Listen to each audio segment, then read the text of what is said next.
All right, welcome to Splash Hit. This is awesome. I'm super excited to have this podcast today. I think we have a few things to talk about. I think we're seeing a lot of things, and so I want to welcome you all to Splash Hit territory for another episode that we have with Scott. Scott and I get to chat about a few things. We got some good stuff to talk about. We've got the farm system, we got pitching, we got also talk about some injuries, but also opportunities. That's what is all about. When someone gets injured, there's an opportunity for somebody else. Vitello baseball is starting to kick in. We got some fun conversations and thoughts that we get to have today. So Scott, thanks for joining me. Hey, glad to be here, Jeremy. So Baseball America, they got the Giants number 4 farm system, number 4 in all of baseball, which is that's way up there, man. Yeah, when you start out at 14. And then I think midway through the season, they were like maybe ranked number 10. And then there's a trade deadline and there's prospects picked up. Did we lose some players? Yes, we did. Did we get prospects? What's that look like? Put us at number 4. Those are exciting times. Now, they're exciting times in some ways because you're like, okay, we've got the scouts doing their job. I'm sure there's a lot of minor league coaches right now that are excited of talent coming in. They get to develop these players. You got to trust these. This is where you're going to put your minor league coaches on the table here and be like, you got some work to do. We got you some players, you got development, and we need to get them to the big leagues. Because I think that is the end game. Number 4 is fun, but how about we got to win at the big league level? We got to have these players actually transition, not as a 4A player. We got to get them from AAA to the big leagues and produce at the big league level.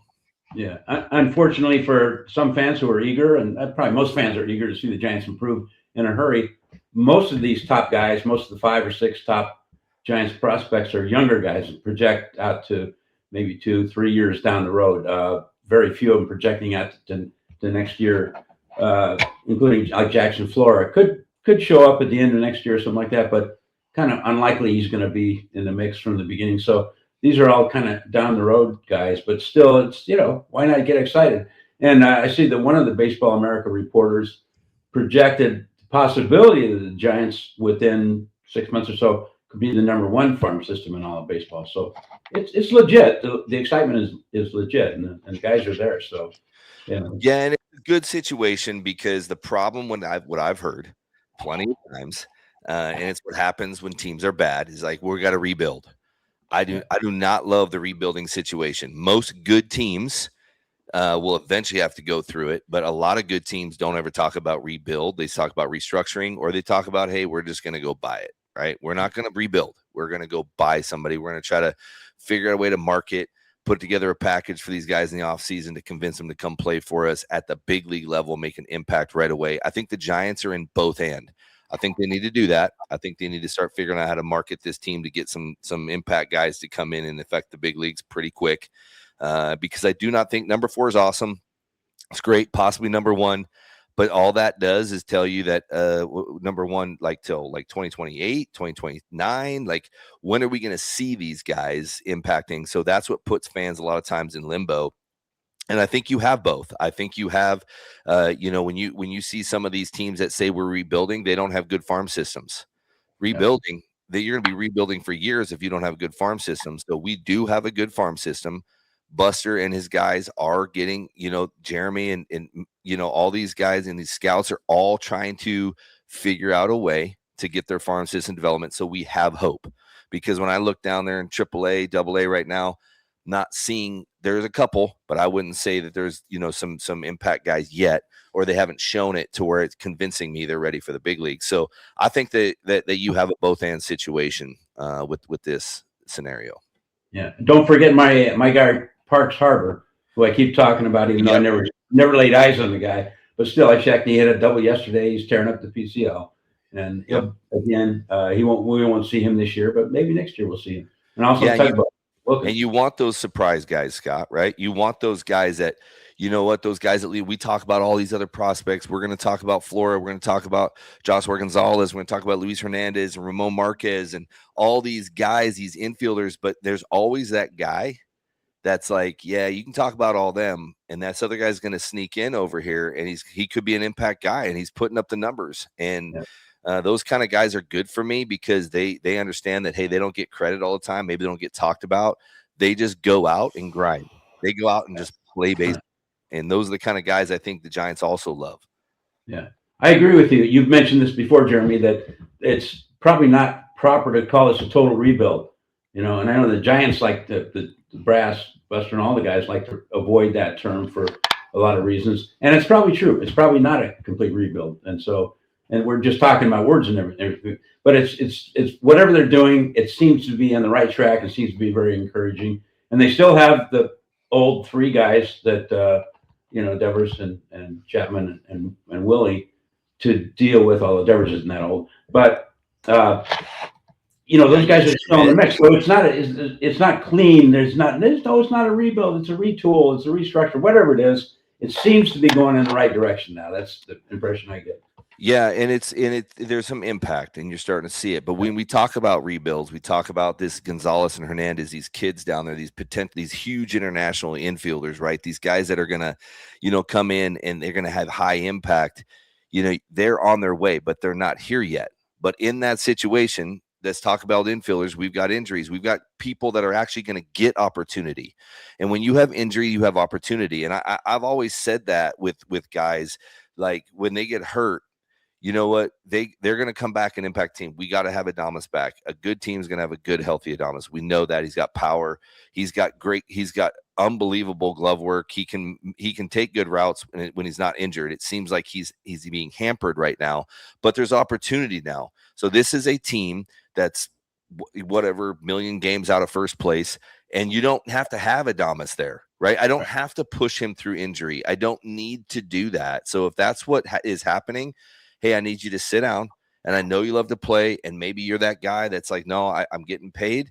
I need to be on the field. Yes, I thank you. I value that, but maybe right now I need you to take a step back because this gives us a great opportunity to let Koss maybe move to shortstop. Let him play. Let me see what we have, and let me see what we have for some guys. And then you have Mayer, who is he's rehabbing, but they didn't trade for him to not put him in the big leagues this year. That's not what they did it for. So you have guys that can create some opportunities. And Koss, when we were talking earlier, when we were talking to Susan, I mean, yeah, he's hitting $186, kind of like a louder $186 though, if you think about it, because when he's playing, he gets in a rhythm he can hit. But if you don't play that often, it's hard to maintain a batting average.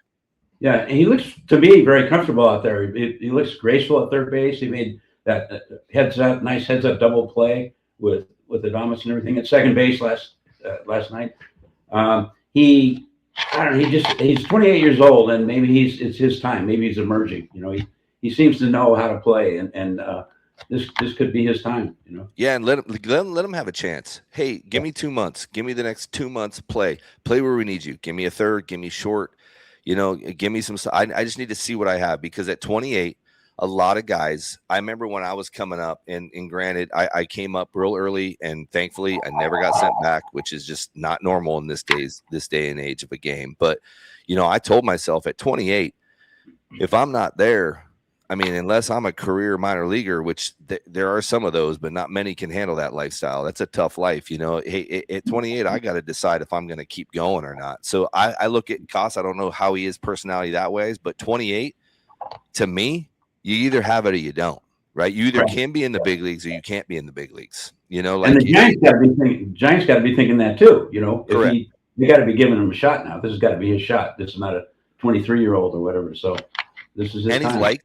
Right, Scott? Yeah. He's liked. I mean, the players like him. I've seen him in spring training. Seems to have a good time with the guys. He's got good personality. He does kind of come across as a grinder to me. Most guys in the infield hitting, playing that position, you got to grind it out, especially in the minor leagues. That's a tough situation. You're playing on some good ballparks, not so good ballparks, and you're having to play every day. So for me, I say you give him a shot. I don't see the point of rushing it down. If it's gonna, I mean, that hand grenade we threw from shortstop to second yesterday on a double play, at some point you got to be like, hey, bud, we love you, but even if I'm back there, if I'm pitching and I get a double play ball and that's how we turn it, no. Like, I got to get out of a jam here. We're not giving away outs. Like, I need, especially with your infield, you got to have those plays, man. You pitchers have to make one heck of a pitch to get ground ball double plays in those situations, and we got to have that. We have to have that. I'm wondering if Willie should have been once it was obvious that his back was bothering me, he was twisting around and very uncomfortable. They left him in the game. So he made that questionable defensive play that might have cost him in a 1-run game. Then they left him in to hit the next inning. So right, a guy with a bad back, maybe that would be a good time to pinch hit. I know I'm second guessing, but it seems like there's some sort of scenarios here with that, right? You've got him staying in maybe for an at bat, stealing a bag. I don't know if his back was hurting before or after he stole a bag yesterday, but stealing bags, swinging when your back's tight. And Gresh, I don't second guess Gresh. Gresh is honestly, he is an unbelievable trainer. I freaking love that guy, but he will tell you that, hey, one of his things, I'm not your body. I can't feel what you feel.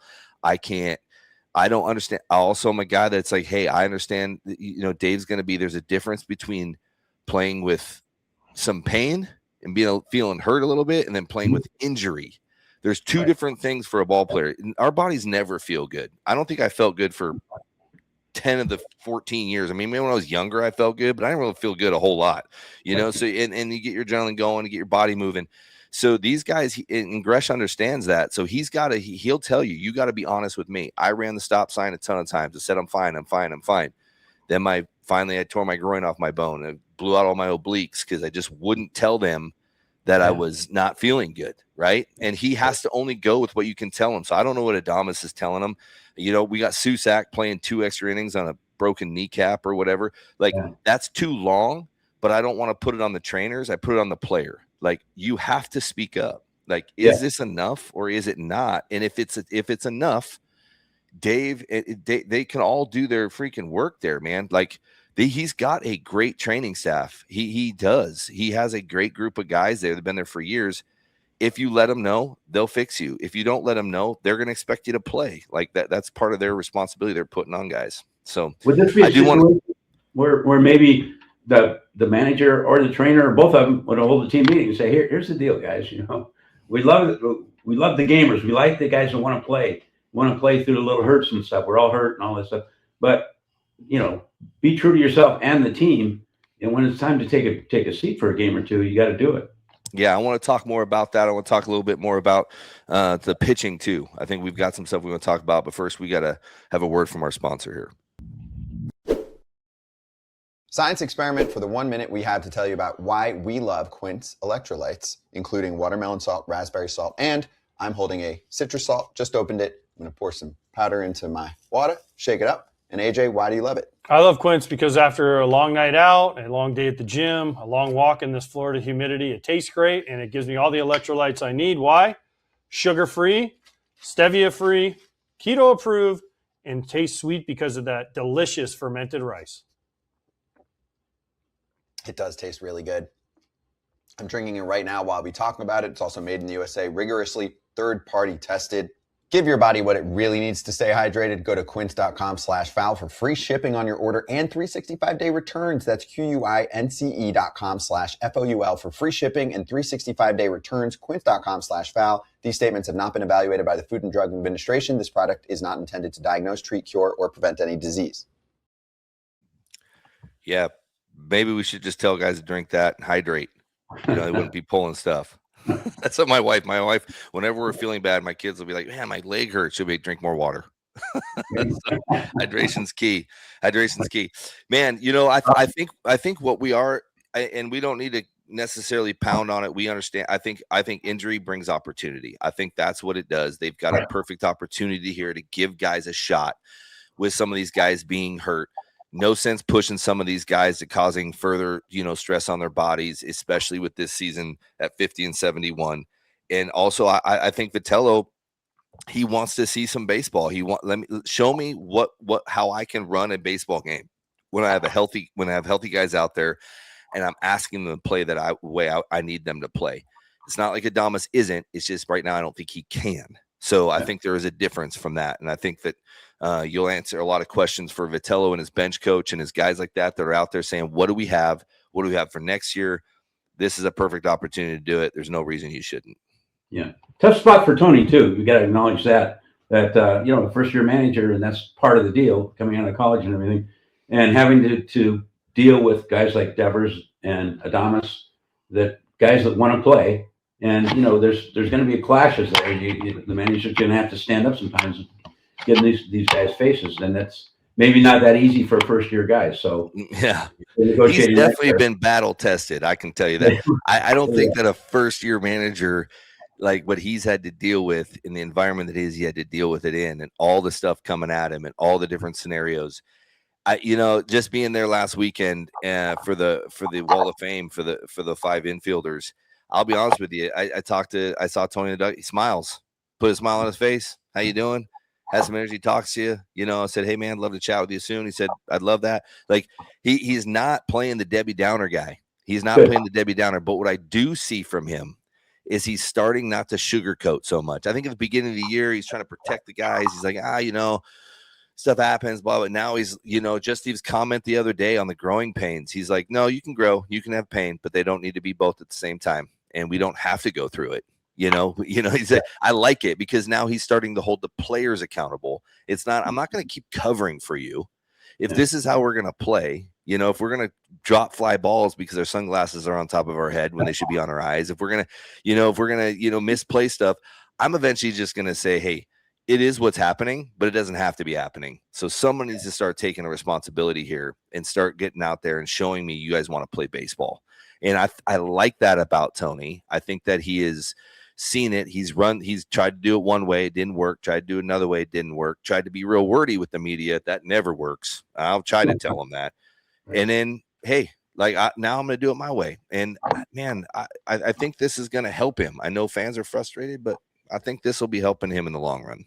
Yeah, I agree. And at the end of the season, when it's all over, like the next day, he's going to say, "Wow, that was an adventure, man. I need a week in Acapulco or something." Right? yeah. And I'm sure I'll be happy to send him a whole couple kegs of beer. He might need some of that when he's done. What about me?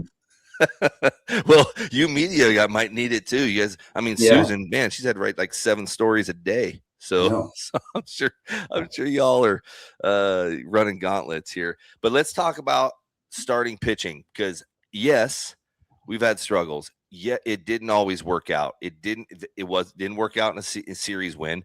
Doesn't always work out in wins and necessary losses. Sometimes you pitch well and take a loss. Sometimes you pitch crappy and get a win. So those aren't always signs for me that what you have. But what I do like to see is when a guy like Blade Tidwell comes up and gets 16 swings and misses, touches 98. Obviously he's got something. There's jump on the fastball, because all these guys are throwing 98. They're all throwing 98 right now. So for me to get swings and misses, which tells me you're either pitching, some balls disappear, you're pitching and throwing, you're making good pitches in situations that hitters don't think you can make them, or you hide the ball real well. And just seeing with him coming out there and getting the strikeouts, the swings and misses, the competitiveness, man, I like to see that. I love to see that with these starting pitchers. Yeah, and it's interesting if right now, if the Giants were kind of in the race, if they had a shot at a wild card or something like that, people would be getting really excited, because they'd be saying, "Wow, starting pitching has been a problem all year, and now they got like 3 guys who this last week kind of stepped up and showed that maybe they have the stuff to fill in and become like legitimate starters." And so again, that's hope for the rest of the year and next year and everything. But it's just, to me, it's encouraging, right? Oh, it's very encouraging. Maybe one starting pitcher to maybe you got 4. Yeah, and you need to, there's got to be some encouragement there. Yet, do we have some prospects? We talked about that earlier. Do we have minor league guys that have a high potential of being impact guys in the big leagues in the rotation? Yes, we do. We do have that. But that's they're coming up. They're down the road. They're part of the minor league system. I need to know right now, who do we have? Because it is going to come to a point, if they play baseball next year, or if they play on time next year, who are we going to get? Because I can assure you, I don't think the front office, I don't think the coaching staff, I don't think the players, I don't think the fans are enjoying this type of situation they're in. And I do not think they want to do it again. So they have to figure out a way to get better. And so guys like a Blade Tidwell that comes up and does that against that's a playoff contender team right there. The Astros have something to play for, so to go in there and to have those kind of pitching scenarios against that kind of a team, pretty awesome. The Whisenhunt, man, good kid. I love this kid. I love his energy, but I'm not sure, if I'm thinking he's fully confident in who he is. I don't know if he really trusts himself. I'm not sure. Is he good enough? He's in the big leagues, so obviously he pitched well enough to get there. To put him there in a situation where he can stay, you're not going to be able to have the bases loaded twice in a row and get away with that long term. He did show some good poise there. He did get out of it. It's not something that I would love to see very often. What I did see is he went to his sinker a little bit more, and I do not still to this day understand why pitchers do not want to use a sinker. You're trying to swing down on a baseball and lift it up in the air, and a ball moving down. That's laws of physics say it's going to go down. So four seamers, you can hit down and lift it. Sinkers going down, swinging down, and trying to hit up. That doesn't make a whole lot of sense for success. So I do not know why we're not doing the sinker a little bit more. And you saw him. He went to the sinker. He started getting more effective. I mean, like it to me, if you have a sinker like that, Whisenhunt needs to be in a situation, sitting out with the pitching coach saying, give me a reason to not throw my sinker all the time. I want to know why I shouldn't throw my sinker all the time. Yeah. Because to me, that was a game changer for him. Yeah. Who's calling the pitches? Is Tony calling the pitches from the dugout? Or? I sure hope not. Not the big the big league level. I'm hoping they got a game plan when they go in, and they sit down and I don't know if Vitello's does the meetings or not. I know Bochy kind of stayed out of them, but we were in a different scenario. Bochy was a catcher, but if he came into the pitching meetings and tried to tell me how to make a pitch, then if I gave him a homer, I just point at him, be like, "It's your fault," But I think Rags, usually the pitching coach, the catcher. We didn't sit in with the starters a whole lot because I didn't see a point in it. I was like, what am I'm not going to pitch like Matt Cain, So right. I want to talk about that because that is a very, very good question. Scott, we have another word from our sponsor, but let's get back to that. Let's talk Fabletics, shall we? They have apparel for every season. We're wearing it as we talk about it. It's soft, it's comfortable. I wear it on the show sometimes on FT. What else do you love about it, Kratz? Well, I have it on right now, and I'm all about quality. But you know what? You know how good your clothes are when you're a parent, and your kids keep stealing all of it. My daughter stole the sweatshirt. My son stole one of my T-shirts. So it's got to be nice looking. And if it gets a little bit chillier, then it's layering season, and they've got layers for the fall. Shop now at fabletics.com/foul to get 70 to 80% off everything when you sign up as a new VIP. Take a quick style quiz and be sure to select foul when prompted to unlock this offer. This is a limited time offer, so do not wait. Again, that's fabletics.com/FOUL for 70 to 80% off everything as a new VIP. Boom. All right. So back to what we were talking about. When we were talking about who's calling pitches, who's calling what, who's making the adjustments. I'm sure they're having pitching meetings. I just think that it is tough because you're having pitcher meetings with guys that, hey man, you're kind of up and down, up and down. It's hard on coaches too to have guys move up and down and try to be like, okay, this is what you got. This is what you have to do against this guy. When you got four guys up, let's just say four, because the fifth guy, just assume that won't be there all the time. But when you got 3 or 4 starting pitchers up all year, you have a rhythm with that pitcher. Okay, with your stuff, this is how we're going to attack. I just see when you have a sinker like Whisenhunt's, man, just tell him it's coming. Beat me on my good sinker. Beat me on it. I got a change up in there, and I'm going to be able to throw that. But beat me on my sinker, because if I can get you swinging at the sinker, that's how I'm going to beat you on my off speed, but if I'm not commanding my fastball, sometimes just throw it over the middle of the plate down and let it run, and then show me how you're going to hit my sinker. Like, I just feel like we're overcomplicating and we're not pitching as much anymore. And I would like to see, with the way these hitters are trying to swing the bat and trying to do their lift and their exit velocity and how they're trying to hit their angle, change the angle. Change the angle on the fastball. And that's what he did, So if you're a Whisenhunt, how kind of a young emerging pitcher, how many times can you shake off the catcher? Well, you can shake him off. It's just, as a catcher, you got to be like, okay, I've had it where I've shook off. I remember I think I had, what did I have? I thought I had about 8 years in the big leagues in Cincinnati.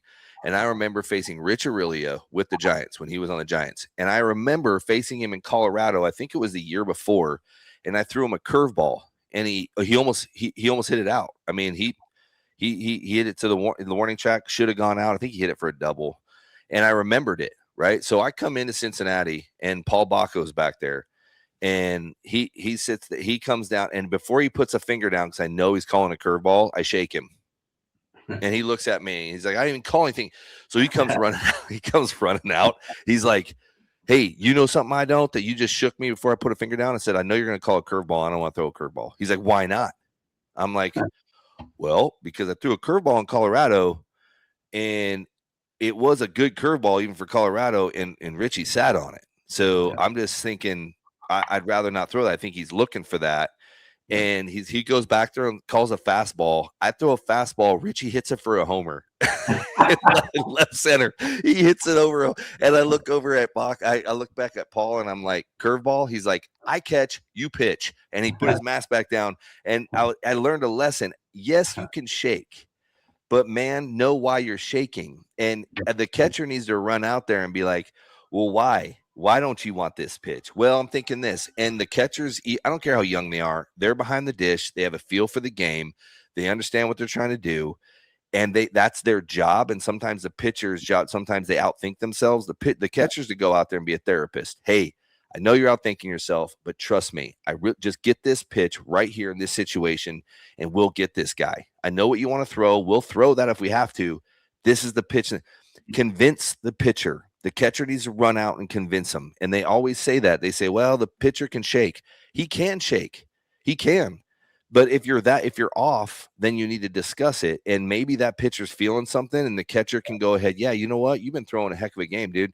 And you want to throw that pitch? Let's do it. Let's throw it. But the catcher's got to be convinced too. You know, like I rarely shook Buster. I don't think I ever shook Buster. And if I did, he would just keep calling the same pitch. It'd be sinker. I don't want sinker. Sinker. I don't want sinker. Bro, I have a curveball. I know you do, but I want to throw a sinker. So keep throwing. Like, I mean, he just would never agree with me. You know, so it was so that, you know, those are the kind of things that you discuss before the game. You get in a rhythm. But man, whoever switched to his sinker, whether it be him or the catcher, learn from that. And you're going to get more on that. And then you got Adrian Hauser yesterday, throwing a heck of a game, man. He lost, but 2-1. Great game. Had to work out of some weird scenarios because the defense still took care of it. The team in general. I mean, you got a good rotation coming up, and guys that are pitching. And this is where opportunity hits. Show the big league organization. Show them why you should be in the rotation next year. Convince them. Doesn't matter. I want to be in the rotation. Go get another veteran guy. I'd be okay with that, to help these guys come along, you know, at the big league level. Go get a bullpen and go run out there and try to win some games and play some defense. And I think they'll be fine next year if they do that. Yeah. You mentioned a minute ago being a therapist. Will you go to spring training? If there is a spring training next year, will you go to spring training? Because I'm thinking, if I'm a young pitcher, one of these guys, I want to go out to dinner with Jeremy Affeldt. and I'll tell you what, I'd love it. Yes, I will go out to spring training, and I'd absolutely love it. What I like, stuff wise, I can tell you right now. I mean, I threw a sinker, a curveball, and a split, and I pretty much told the hitter what was coming. There wasn't anything. I didn't care about strikeouts. I did not care about that. I was actually trying to get out of there in literally 3 pitches or less on a hitter. I'm like, if I'm out here for more than 15 pitches, there's stuff going wrong. So I tried that. I tried the strikeout mentality. I didn't love it. And then I went with the just get outs, and I got paid a lot better, Scott, when I started getting outs rather than trying to strike everybody out and give up homers, you know, and I lasted a lot longer in the big leagues, and I got to pitch in the World Series. So for me, it's the mental side that I love talking with these young kids about. And they're so stuck on numbers. They're so stuck on, well, my spin rate or the rotation. Great. I'm not saying that there aren't some good things with that. I learned a lot in the spring training. I'm not 100% in love with it, but there are good things. But how about, let's talk about the mental. Give me your approach, man. When you go out there, what are you feeling and thinking? And because man, there are guys that can pitch in this game that have worse stuff than some of the guys on this team, and they're doing a lot better. It's because it's up here. And so Those are the things that I would love to discuss with guys because I've learned it. I've done all the stuff wrong. I've ran gauntlets. I've failed a ton, and I still believe in the success of a pitcher. So I'd love to hang with those guys. I think it'd be awesome. And I tried a little bit this spring and I had a good talk with them. And, I had a good talk with the bullpen. Maybe I should have talked louder. I'm not sure. I'm not sure if it worked out, obviously, but I'd love to go in, man, and keep hanging with those guys because it's super important. And I do think that it's super important. I want to talk about one other thing though, Scott, because I really want to talk about the running. I do, man, running causes a lot of problems. When I'm pitching, I do not like guys running around. It speeds me up. It takes my focus away from. I had to really focus on like, hey, go ahead and take second. There's a couple times. I mean, I was terrible. I mean, I think they yelled back before I even picked my leg up half the time when I tried to pick off the first. I didn't have a great move. I mean, half the time my first, Huff and Ishikawa and Belt. Buster was the worst at it. I'd pick over and he'd start laughing as I was picking over because he's like, bro, that is so bad. Like, I mean, it would be like they didn't. I didn't like running, and sometimes I'd have to be like, whatever, just take second. I really don't care. I have to throw. I'm going to throw a sinker right here. I got to execute. If I keep the ball on the ground, you got to hit a lot of singles to beat me. That's how I did it because it was just easier for me. But pitchers do not love teams that run. They don't love it. And when they're at a 90% success rate since July 1st, you're starting to see their new third base coach and Vitello are obviously getting on the same page. They're running. They're putting pressure on pitching. I mean, that to me is part of the baseball that we need to bring back, especially with a team that struggles like this. Yeah, I was looking up there since July 1st, they're 28 for 31, which is pretty phenomenal stolen base rate. And they were averaging about maybe a half a steal or less per game, and now it's kind of doubled. So they're running twice as much. There was obviously a conscious effort to, hey, let's shake things up a little bit and make things happen. And Gary Pettis at third obviously has helped. That makes a little bit of difference. But it's also, I think it seems like all the guys are getting more in the mentality of, hey, let's look for an opportunity here and take it. Koss took one yesterday. Yep. And because you can't always sit around and wait for Devers to hit a 3-run homer. You can't sit around and wait for Adames. Yeah, I understand they've got more homers than they have power. I get that, but to me, I can't wait for that. And if I'm Vitello, I'm like, you know what? I'm not banking on. I'm going to play my baseball. I'm going to run, get to first to third. They worked on it in spring training. I sat in these meetings every day and watched him break down, with players, break down the base running and what we should do better and how we need to be looking and fundamentals. He broke down, and some of the guys watched it, some of the guys didn't, but I know Vitello's all about it. Taking that extra bag, getting to that bag quicker. You could have had that extra bag if you would have ran the bases right. We got to do it because what it forces the outfielder to do is to make a throw. And those guys all want to be heroes. I saw it so much. Take third, make that guy make a throw because he wants to be a hero. And sometimes it works out, and let him be a hero and let him jump around or point at the pitcher or fist pump or whatever he wants to do, or have him overthrow third base. And now you get to take a free bag and you get to have a point on the board. I mean, come on. I mean, like that was the concept. Force it, make them make a throw. Like if you think you can do it, force them to make a really good throw. If not, mistakes happen and they're going to happen. And if you are a team that's known, hey guys, these guys are going to run, it's in the back of the pitcher's head. They got to be quicker to home. Ball raises up in the zone. You don't finish your pitches good. You hang curveballs. Or, hey, force infielders to have to make really quick, get rid of it in a hurry. Or they pick their head up because they know they got to be quick because there's hit and run. So they try to throw it before they even have it in the glove. There's a lot of things that happen when you run on the bags. And for me, that's what you're starting to see Vitello do. I want to run with guys. Let's again, 50 and 71. Try something. Show me something. Have an identity that you are going to run, not just hit for power. And I think you'll see a lot of different scenarios happen. Maybe that's a function of Tony feeling a little more comfortable in his game and asserting himself. Maybe he was playing a little bit close to the vest earlier. Maybe, I don't know. But you're right. they got to run, especially when they're playing all these one-run games, and they're not doing well in one-run games, and just leaving too many runs out in the bases. Yeah, they have, and you see all the one runs, and you're saying, okay, sometimes there's no opportunities. It was just a good baseball game. We lost 5-4. We lost 2-1. Other times it's like we lost 2-1 and we left definitely 3 possible scenarios to score a run on the bases out there because we didn't do this right. Yeah. And it seems like we're nitpicking, and I'm not nitpicking. All I'm trying to say is, like, can you walk away from the game saying we played fundamental baseball?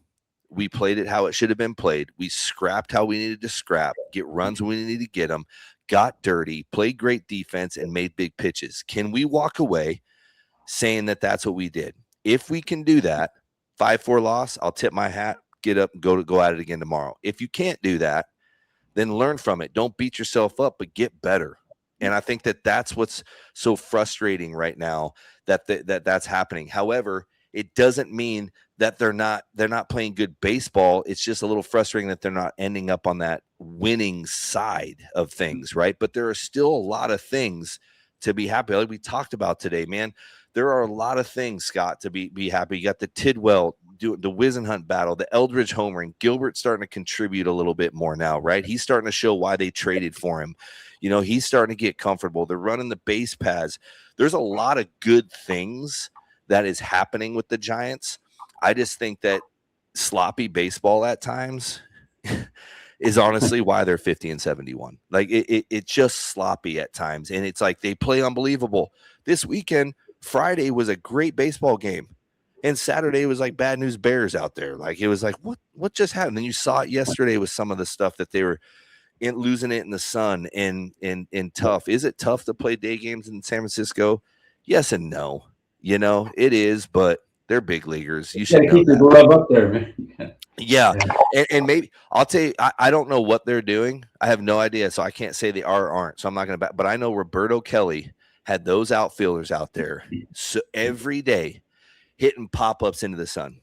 He would he would hit them up there. Even in a night game, he didn't care because, hey, the game starts a little bit in the day, right? But at night, but he's hitting them up there because you have to work on it. And our outfielders, we didn't always, I wouldn't say that we had, you know, plus outfielders all the time. I mean, you had Pagan out there, but Hunter became an unbelievable right fielder, and he played that right field as good as anybody in San Francisco, but he was out there with Roberto Kelly. Ishikawa is not a left fielder. He'll be happy to tell you that, but he was out there doing drills with Roberto every day where you trust him in game 7, you know, like it's like, you know, like those kind of things, guys got guys out there. And if you work on it, man, you won't have sloppy baseball. And maybe they're doing it. I have no idea. I just think that I think that you got to clean that up. And I think that that's something that's going to remind them going into the offseason.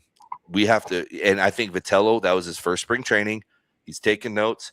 Next year, we're going to have a game plan. We're not going to watch video all the time. And I would be happy to tell Tony that, hey, let's watch video if you want. Man, I want to see drills. I don't want to see 2 of your guys driving around a daggum golf cart going from the big league field to the backfield, and it's a 45 feet away, and they're in a golf cart going over there. Just walk over there. Like, no, we're going to be disciplined here. We're going to take this seriously. We're going to get after it, and we're going to learn we're going to play good baseball. I don't care what your spring training record was. It didn't convert to the big leagues in real play, you know? So I want to know when it counts, are we fundamentally ready to play this game? And we're going to do everything in spring training to get that way. And I think he will do that, but that's how I'd start running that ship for sure. Yeah. Well, in a way, maybe this season has kind of worked out to Tony's benefit, because if they were close, if they were in the hunt, if they were looking for a playoff spot, people would be saying, oh man, Tony's cost us 3 or 4 games or whatever. This is learning year, and they weren't going to, he didn't cost them a playoff spot this year. I think that's right. So this is a good year to learn, I guess, right? Yep. I agree. Scott, that was awesome, man. I think there's some good things. I know that fans probably rolling their eyes when they hear it. Every time we listen to you guys, you say there's good things with Giants baseball coming. Yeah. But there is good things coming. But the players still have to do it. But it doesn't mean that they don't have the ability to do it. So mentally, they've got to have an identity. And I think they're going to try to create that. Hopefully they can create it. That's what the coaches' jobs are for. That's what the players are there, veterans, to create identity. They just have to have the identity. But I think there are good things that we're seeing, not necessarily turning into wins, but there is a silver lining, and you got to try to find it when you're losing like this. And if they can build on it, we can see success. I do not think it's that far away, but people still have to actually do their job on that baseball field. Right. And Jeremy, I noticed a couple bats in the background over your shoulder there. You're going to go out and take some BP after this session, right? Well, I can tell you right now, the last time I hit, I got, I didn't get a knock, but I threw the bat about 70 feet in the stands, and hit a kid. So that's the last time I was allowed to. I think I hit him in the shin. It was Vogelsong's bat, actually, and I gave the bat to the kid without Vogelsong's permission. He was not too thrilled about it, but I'd love to grab a bat, man. It'd be awesome. I'm going to try that in fantasy camp in November. So I'm going to see if I can show up for that. Good luck. So, yeah. Pack some heat. That's right. My kids are coming to that, and I told them I'm hitting every one of them in the back when I'm pitching. So be ready. Can't wait. Scott, thanks for joining me on Splash Hit territory. I appreciate everybody who's listening. We will have another episode. We have a potentially a special guest joining us, so we're happy to surprise you with all of that. We will see you next time on this podcast. Scott, thanks for joining me. Thanks for joining Splash Hit territory. Until next time, we'll see you then. Thanks, Jeremy.